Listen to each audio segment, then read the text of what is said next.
So at Touch Press, what we're asking is what happens to the book in the electronic world, where you have an intimate device and where you can use interaction in lots of new ways.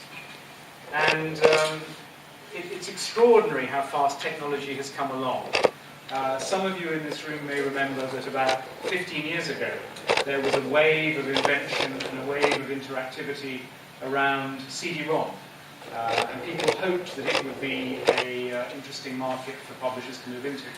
And some money was made, but then the internet came along, and the technology was never a very successful, happy mix with the book. Well, I think that's now changed, and we in Touch Press have a very strong belief that to be successful you need to bring together the skills of publishers, the talents of authors, and an editorial understanding, something that's often been missing from technology in the past. You also need fantastic software engineers, and these are some of the greatest software engineers on the planet, and they're a very different group of people. But by combining those talents with the talents of an author, I think you get an amazing mixture. And finally, you need media skills. My own background is in television and film production, and that mixture of the three different skills is I think, very valuable. So I'd like to go back now to the iPad to show you two more titles. One is our solar system title, which has just come out, where I hope I can demonstrate what I mean. So we have the lights down again, and is that good? Yeah.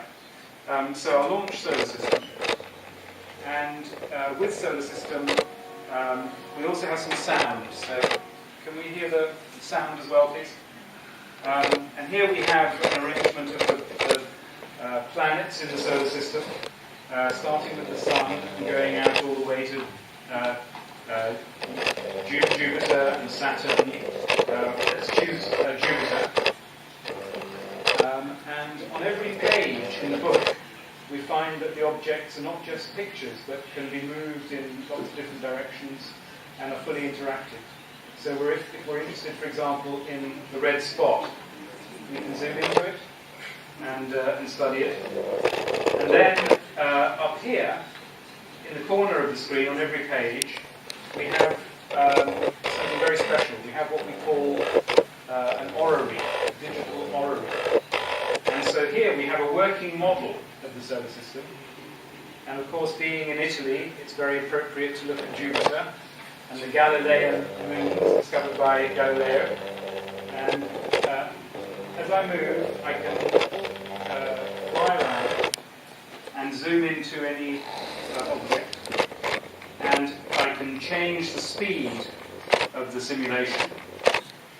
And if I like, I can also choose a different object and then see the universe spinning around that object instead of another one. And if we go and have a look at the Earth, if I can make the Sun the centre of the universe, imagine you're explaining to a child why the world goes around the Sun and not around the Earth. So if I choose the Earth and it becomes the centre, here is what it seems for us. If I slow down time, here I have the moon, and I can choose the moon, and now everything moves around the moon. I can zoom in, and here we have the rich data and texture for the NASA photography of the objects. And what's important to realise is that this is still a book. If allow me to see how Mars floods with water, and I can have panoramas that show the view on Mars from the spacecraft and move around. So it's a very, very rich environment handling many different assets. Something else we've tried to do is to use video in different ways.